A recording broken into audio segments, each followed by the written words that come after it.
সম্মানিত দর্শকবৃন্দ, আসসালামু আলাইকুম ওয়া রহমাতুল্লাহ। আশা করি আপনারা সবাই ভালো আছেন, সুস্থ আছেন। আজ আমরা আল কুরআনে অতীত জাতির ইতিহাস ৭৮তম পর্ব ভিডিও প্রকাশ করতে যাচ্ছি। আল্লাহ তাআলা অনেক নবী রাসূল প্রেরণ করেছেন, তবে আল কুরআনে মাত্র ২৪ জন নবীর ইতিহাস আলোচনা করা হয়েছে। ৭৭টি পর্বে তা ধারাবাহিকভাবে ভিডিও প্রকাশ করেছি। তাদের সমসাময়িক ইতিহাসসহ আল কুরআনের আয়াত উল্লেখ করে ভিডিও প্রকাশ করা হয়েছে। এছাড়াও আল কুরআনে অনেক ঐতিহাসিক ঘটনার ইতিহাস আলোচনা করা হয়েছে। আমরা এখন থেকে এসব ঐতিহাসিক ঘটনাসমূহ আল কুরআনের আয়াত উল্লেখ করে ইতিহাস আলোচনা করব। আমাদের ভিডিওগুলি শুনলে কুরআনের আয়াতের আলোকে এসব ইতিহাস জানতে পারবেন। তাই ভিডিওগুলো স্কিপ না করে ধারাবাহিকভাবে শুনতে থাকুন। আল কুরআনে ২৪ জন নবীদের ইতিহাস পাওয়া যায়। বিভিন্ন স্থানে তাদের বিভিন্ন কার্যক্রম তুলে ধরা হয়েছে, তবে কিছু কিছু আয়াতে একই সাথে একাধিক নবীর নাম এসেছে। যে সমস্ত আয়াতে একাধিক নবীর নাম উল্লেখ করা হয়েছে সে সমস্ত আয়াত উল্লেখ করা হল। সূরা আল বাকারার ১৩৬ ও ১৪০ আয়াতে বলা হয়েছে যে, তোমরা বলো, আমরা ঈমান এনেছি আল্লাহর উপর এবং যা অবতীর্ণ হয়েছে আমাদের প্রতি, এবং যা অবতীর্ণ হয়েছে ইব্রাহিম, ইসমাইল, ইসহাক, ইয়াকুব এবং তাদের বংশধরের প্রতি, এবং মুসা, ঈসা, অন্যান্য নবীকে পালনকর্তার পক্ষ থেকে যা দান করা হয়েছে তার উপর ঈমান এনেছি। আমরা তাদের মধ্যে পার্থক্য করি না, আমরা তারই আনুগত্যকারী। অথবা তোমরা কি বলছ যে নিশ্চয়ই ইব্রাহিম, ইসমাইল, ইসহাক, ইয়াকুব ও তাদের সন্তানগণ ইহুদি অথবা খ্রিস্টান ছিল?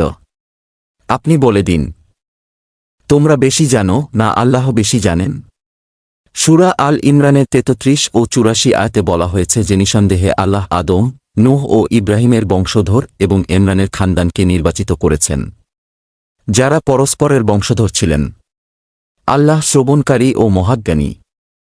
সূরা আন-নিসা ৮৪ ও ১৬৩ আয়াতে বলা হয়েছে যে, আমি আপনার প্রতি ওহী পাঠিয়েছি, যেমন করে ওহী পাঠিয়েছিলাম নূহের প্রতি এবং সে সমস্ত নবী-রাসূলের প্রতি যারা তারপরে প্রেরিত হয়েছেন। আর ওহী পাঠিয়েছি ইসমাইল, ইব্রাহিম, ইসহাক, ইয়াকুব ও তার সন্তানবর্গের প্রতি এবং ঈসা, আইয়ুব, ইউনুস, হারুন ও সুলাইমানের প্রতি। আর আমি দাউদকে দান করেছি জবুর গ্রন্থ। সূরা আন আমের ৮৩ হতে ৮৭ আয়াতে বলা হয়েছে যে এটি ছিল আমার যুক্তি, যা আমি ইব্রাহিমকে তার সম্প্রদায়ের বিপক্ষে প্রদান করেছিলাম। আমি যাকে ইচ্ছা মর্যাদায় সমুন্নত করি। আপনার পালনকর্তা প্রজ্ঞাময় ও মহাজ্ঞানী। আমি তাকে দান করেছি ইসহাক এবং ইয়াকুব। প্রত্যেককেই আমি পথ প্রদর্শন করেছি, এবং পূর্বে আমি নূহকে পথ প্রদর্শন করেছি তার সন্তানদের মধ্যে দাউদ, সুলাইমান, আইয়ুব, ইউসুফ, মুসা ও হারুনকে। এমনিভাবে আমি সৎকর্মীদেরকে প্রতিদান দিয়ে থাকি। আর জাকারিয়া, ইয়াহিয়া, ঈসা এবং ইলিয়াসকে। তারা সবাই পুণ্যবানদের অন্তর্ভুক্ত ছিল। এবং ইসরায়েল, ইয়াসা, ইউনুস, লুতকে প্রত্যেককেই আমি সারা বিশ্বের উপর গৌরবান্বিত করেছি। আর ও তাদের কিছু সংখ্যক পিতৃপুরুষ, সন্তান-সন্ততি ও ভাইদেরকে আমি মনোনীত করেছি এবং সরল পথ প্রদর্শন করেছি। সূরা হুদের ৮৯ আয়াতে বলা হয়েছে যে, আর হে আমার জাতি, আমার সাথে জিদ করে তোমরা নূহ বা হুদ অথবা সালেহের কওমের মতো নিজেদের উপর আযাব ডেকে আনবে না। আর লুতের জাতি তো তোমাদের থেকে খুব দূরে নয়। সূরা মরিয়ামের ৫৮ আয়াতে বলা হয়েছে যে এরাই তারানবিগণের মধ্য থেকে যাদেরকে আল্লাহ তাআলা নেয়ামত দান করেছেন। এরা আদমের বংশধর এবং যাদেরকে আমি নূহের সাথে নৌকায় আরোহণ করিয়েছিলাম তাদের বংশধর, এবং ইব্রাহিম ও ইসরায়েলের বংশধর এবং যাদেরকে আমি পথ প্রদর্শন করেছি ও মনোনীত করেছি তাদের বংশোদ্ভূত। তাদের কাছে যখন দয়াময় আল্লাহর আয়াতসমূহ পাঠ করা হতো তখন তারা সেজদায় লুটিয়ে পড়ত এবং কান্নাকাটি করত। সূরা আম্বিয়ার ৮৫ ও ৮৬ আয়াতে বলা হয়েছে যে, আর ইসমাইল, ইদ্রিস ও জুলকিফলের কথা স্মরণ করুন। তারা প্রত্যেকেই ছিলেন সবরকারী। আমি তাদেরকে আমার রহমতপ্রাপ্তদের অন্তর্ভুক্ত করেছিলাম। তারা ছিলেন নেক বান্দা। আপনি মাছওয়ালার কথা স্মরণ করুন যখন তিনি রাগ করে চলে গিয়েছিলেন। তারপর মনে করেছিলেন যে আমি তাকে ধরতে পারব না।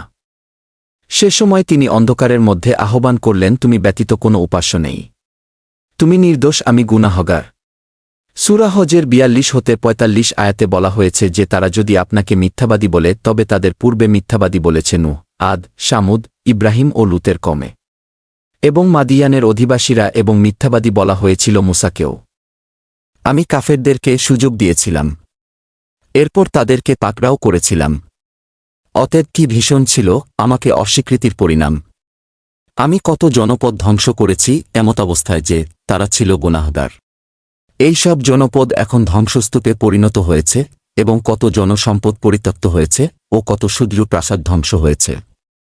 সূরা আহজাবের ৭ আয়াতে বলা হয়েছে যে যখন আমি রাসূলগণের কাছ থেকে, আপনার কাছ থেকে এবং নূহ, ইব্রাহিম, মূসা ও ঈসার ইবনে মরিয়ম কাছ থেকে অঙ্গীকার নিলাম এবং অঙ্গীকার নিলাম তাদের কাছ থেকে দৃঢ় অঙ্গীকার।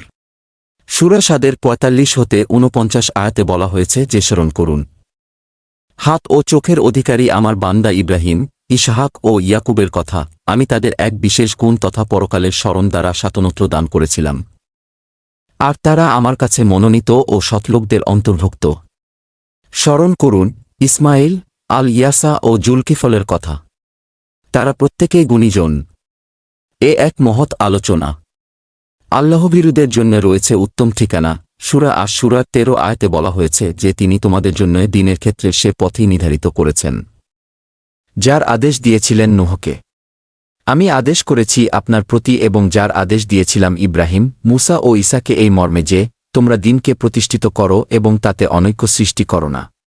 আপনি মুশরিকদেরকে যে বিষয়ের প্রতি আহ্বান জানান তা তাদের কাছে দুঃসাধ্য বলে মনে হয়। আল্লাহ যাকে ইচ্ছা মনোনীত করেন এবং যে তার অভিমুখী হয় তাকে পথ প্রদর্শন করেন। আজকের ভিডিওতে হজরত আদম আলাইহিসসাল্লাম হতে হজরত ঈসা আলাইহিসসাল্লাম ইতিহাস কুরআনের আয়াতের উল্লেখ করে আলোচনা শেষ করা হল। আল কুরআনের বিভিন্ন স্থানে বিভিন্ন ইতিহাস আলোচনা করা হয়েছে। আগামী পর্ব হতে ধারাবাহিকভাবে এসব ইতিহাস আলোচনা করা হবে ইনশাল্লাহ। সবাইকে শোনার আমন্ত্রণ রইল। আল্লাহ হাফিজ। আসসালামু আলাইকুম ওয়া রহমাতুল্লাহ।